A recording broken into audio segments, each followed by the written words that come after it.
नमस्कार, कैसे हैं आप सब। आज हम बात करने वाले हैं आधुनिक भारत के बारे में और आज हम बात करेंगे यूरोपियन के बारे में, यूरोप कंपनियों का आगमन।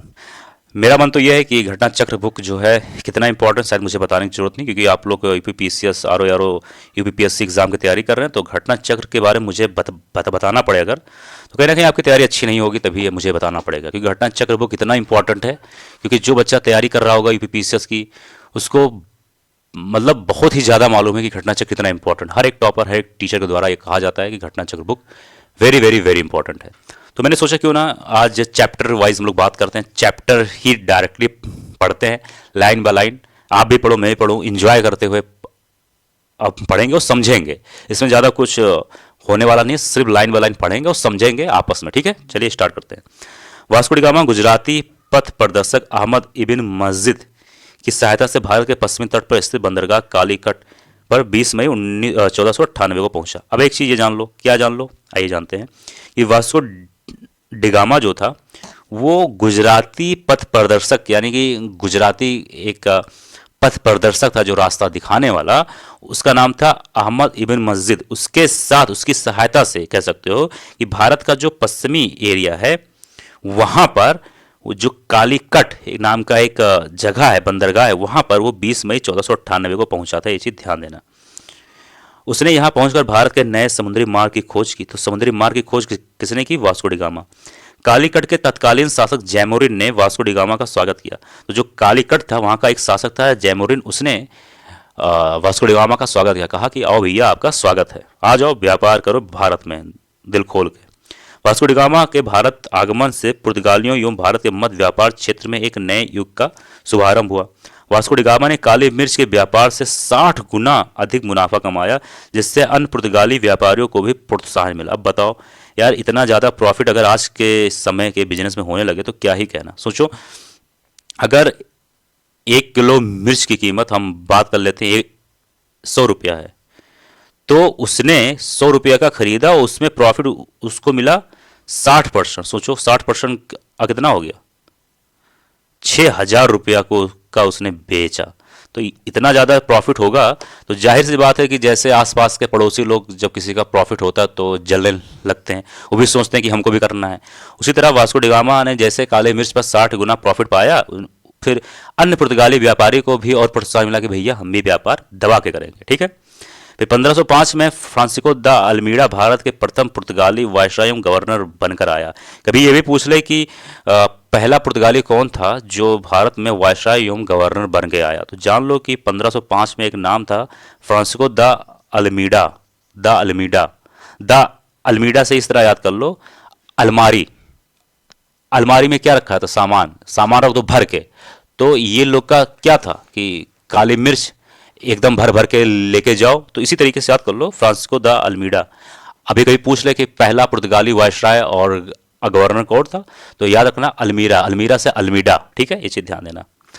व्यापारिक हितों के परिप्रेक्ष्य में हिंद महासागर में प्रभुत्व स्थापित करने के लिए अल्मीडा ने वाटर या ब्लू वाटर पॉलिसी अर्थात नीला जल की नीति का प्रतिपादन किया। यानी कि अगर मैं बात करूं तो जो अल्मीडा थे वो हिंद महासागर जो था वहां पर अपना राज्य स्थापित करने के लिए, कह सकते हो कि अपना हक, अपना मालिकाना स्थापित करने के लिए उन्होंने एक पॉलिसी स्टार्ट किया, ब्लू वाटर पॉलिसी। अगर अर्थ कहे इसका तो नीला जल की नीति। अब आइए आगे जान लेते हैं और क्या क्या हुआ।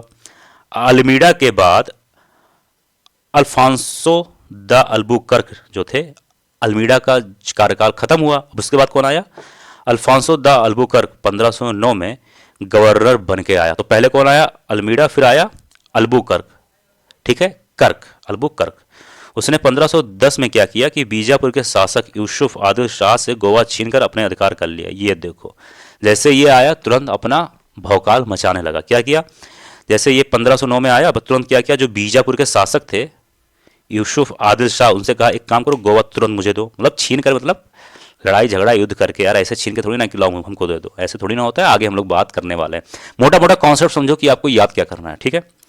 इसे भारत में पुर्तगीज शक्ति का वास्तविक संस्थापक माना जाता है। अगर कोई पूछ ले कि वास्तविक संस्थापक कौन था भारत में अब पुर्तगाल का, तो वो था अल्बुकर्क। अल्बुकर्क ने 1511 में दक्षिण पूर्वी एशिया की महत्वपूर्ण मंडी मलक्का एवं 1515 में फारस की खाड़ी के मुहाने पर स्थित हरमुज पर अधिकार कर लिया। तो ये चीज ध्यान दो, हरमुज पर अधिकार किसने किया? तो वास्तविक शासक था, माफ करिए, वास्तविक संस्थापक था अल्बुकर्क। उसने अल्बुकर्क कब आया भारत में? 1509 में।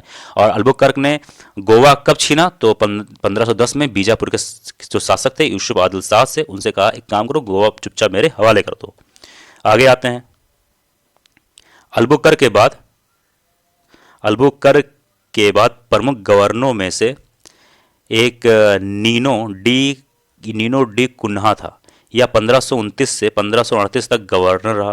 पुर्तगाली यात्री वास्को डिगामा ने भारत के मार्ग की मूलतः इटली निवासी तथा स्पेन द्वारा वित्त पोषित यात्री कोलंबस ने अमेरिकी की, और ब्रिटेन के कैप्टन कुक ने ऑस्ट्रेलिया की, तथा हॉलैंड के तस्मान ने वॉन डीमस लैंड यानी वर्तमान में जो तस्मानिया है तथा न्यूजीलैंड की खोज की थी। तो ये भी जान लो भैया क्योंकि देखो ये भी इंपॉर्टेंट है ये पार्ट, ठीक, ये भी जान लो।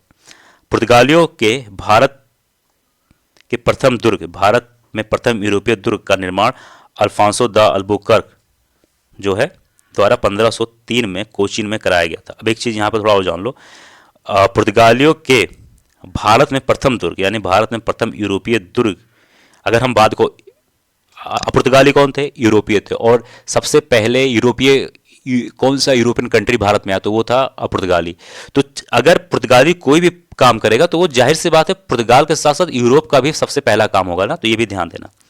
का निर्माण अल्फांसो द अल्बुकर्क इस समय गवर्नर नहीं था, यानी जब उसने पहला दुर्ग का निर्माण करवाया था अल्फांसो द अल्बुकर्क ने 1503 में कोचीन में, तब उस समय वो गवर्नर नहीं था। ये चीज ध्यान देना, ये थोड़ा पॉइंटेड बात, थोड़ा हाईलाइट करने वाली बात है, ठीक है। एक मिनट आ जाते नीचे। यहां पे कहा गया है कि अज्जीदीव योम कन्नानौर में पुर्तगाली दुर्गों का निर्माण फ्रांसिस्को द अल्मीडा द्वारा 1505 में कराया गया था। तो ये चीज जो है नाम जोड़ दो अल्मीडा से 1505 में। मध्यकाल में सर्वप्रथम भारत से व्यापार संबंध स्थापित करने वाले पुर्तगाली थे। ये चीज तो हम सबको पता है। भारत में यूरोपीय व्यापारी कंपनियों के आगमन का क्रम, अगर हम बात करें कि यूरोपीय जो कंपनी है उसमें से कौन कौन भारत में सबसे पहले कौन आया, तो सबसे पहले आए पुर्तगाली पी, फिर आए डच डी, फिर आए अंग्रेज बी, फिर आए डैन डी, फिर आए फ्रांसीसी एफ। तो क्या हो गया? पीडी पीडी पीडीएफ क्या हो जाएगा? इसको इस तरह याद कर लो, P D B D F. P से पुर्तगाल, डी से डच, बी से ब्रिटिश, डी से डेन और एफ से फ्रांसीसी। भारत में पुर्तगाली सबसे पहले 1498 में आए थे, सबसे अंत में 1661 में वापस गए। ये चीज़ जान लो कि पहले आऊँगा बाद में जाऊँगा। तो पुर्तगाली 1498 में पहले आए, बाद में गए 1961 में। यार क्या है जानते हो, वीडियो कई सारा बनाना पड़ता है तो थक जाता है इंसान, थोड़ा सा आवाज़ या कोई शब्द एयर फेर हो जाता है। इसीलिए मैं कह रहा हूँ कि आप भी पढ़ो, एंजॉय करते हुए हम लोग पढ़ेंगे समझेंगे।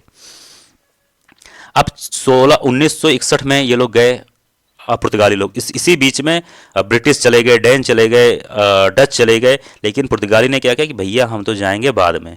तो एक चीज़ ये ध्यान देना, 1498 से इन्होंने शुरुआत किया, 1961 तक ये लोग थे, ठीक, ये चीज़ ध्यान देना। वर्ष 1961 में गोवा का पुर्तगाली governor general manual Antonio Vassalo ए सिल्वा था। तो ये चीज़ ध्यान देना, ये थोड़ा इंपॉर्टेंट हो जाता है कि जब इन लोगों ने छोड़ा तो उस समय गोवा का गवर्नर जनरल कौन था, तो ये चीज़ ध्यान देना, ठीक है।